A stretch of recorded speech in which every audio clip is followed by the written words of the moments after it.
Bonjour tout le monde. Aujourd'hui, je vais vous présenter la cybersécurité.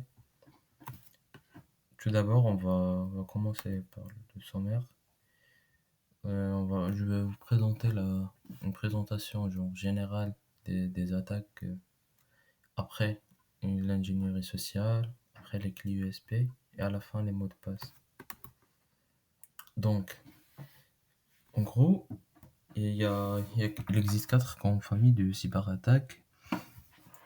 Et il y a la déstabilisation, l'espionnage, cybercriminalité et le sabotage. Mais on va entamer quelques-uns, comme l'espionnage, ou bien la déstabilisation, c'est une cyberattaque peut être motivée par des raisons de recherche, d'atteinte à l'image ou la décrédibilisation de leur victime. L'intérêt étant de décrédibiliser l'image ou bien l'entreprise, ou bien une organisation quelconque. Il y a plusieurs types d'attaques faisant de la famille des attaques par déstabilisation, comme les attaques par déni de service ou bien les attaques de défiguration. Après, on va voir l'espionnage. C'est une cyberattaque qui peut être réalisée dans le but d'espionner.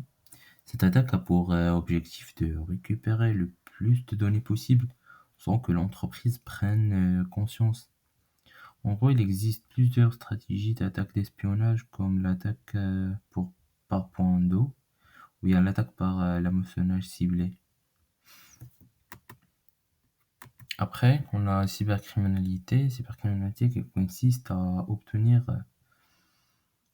des informations personnelles dans le but de les exploiter, bien de les revendre.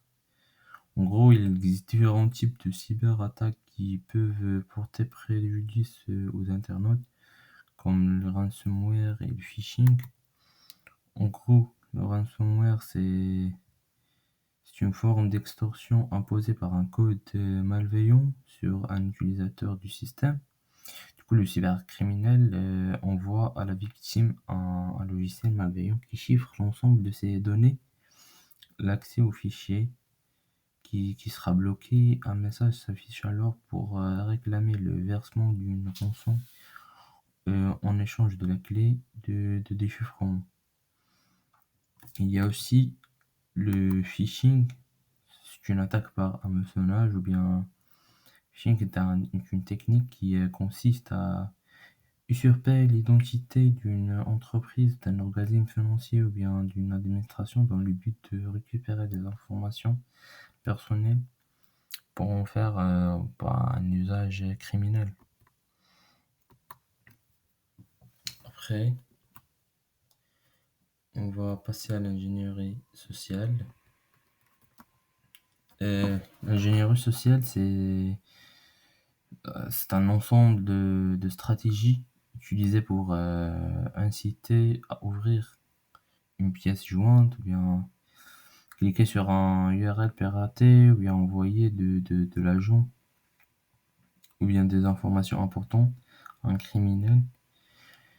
En gros, le cybercriminel exploite toutes les informations de la victime en jouant sur les réactions instinctives de celle-ci pour l'influencer. Il exploite les sentiments tels que la peur, le désir, l'empathie pour la manipuler et la faire agir. Et on a les clés USB. Les cybercriminels peuvent utiliser des clés USB à des fins malveillantes. Il existe différents types d'attaques que l'on peut rencontrer, comme l'USB Rootkit ou bien l'USB Killer. En gros, l'USB Rootkit, euh, c'est un type de malware conçu pour infecter un PC, qui permet de pirater ou d'installer une série d'outils qui lui permet d'accéder à distance à un ordinateur. USB Killer, c'est un dispositif rassemblant une clé USB qui détruit les composants physiques de n'importe quel appareil auquel il est connecté. Il est alimenté directement par le port USB. Son principe, c'est d'emmagasiner de l'énergie dans ces condensateurs jusqu'à ce qu'il atteigne une haute tension, puis il rejette du courant à haute tension dans l'appareil auquel il est connecté. Après, on va passer au mot de passe. Un mot de passe, c'est un mot ou bien une série de caractères utilisés comme moyen d'authentification. En vrai, il existe différents types d'attaques informatiques liées au mot de passe, comme les attaques par dictionnaire, force brute, interception de trafic et les attaques d'ingénierie sociale. Je vais expliciter chacun de ces quatre types. Les attaques par dictionnaire, enfin, c'est une attaque qui profite du fait que les utilisateurs ont tendance à employer des mots de passe communs et des mots de passe courts. Du coup, le pirate utilise une liste de mots communs. Ce dictionnaire les essaye, et bien souvent avec des chiffres avant, après les mots, encore les comptes d'une entreprise. Genre, utiliser le nom des utilisateurs sont généralement très simples à identifier car ils sont presque toujours basés sur le nom des employés. Et il y a aussi le force brute, genre l'utilisation d'un programme pour générer des mots de passe pour potentiels ou même des ensembles de caractères aléatoires. Cette attaque commence par les mots de passe faibles et couramment utilisés comme, je sais pas, le nom 1, 2, 3, puis évolue. Les programmes qui exécutent ces attaques essayent habituellement des variants avec des majuscules et des minuscules. Et pour l'interception de trafic, genre, au cours de cette attaque, le cybercriminel utilise un logiciel comme les renifleurs de paquets pour surveiller le trafic réseau et enregistrer les mots de passe lorsqu'ils sont transmis.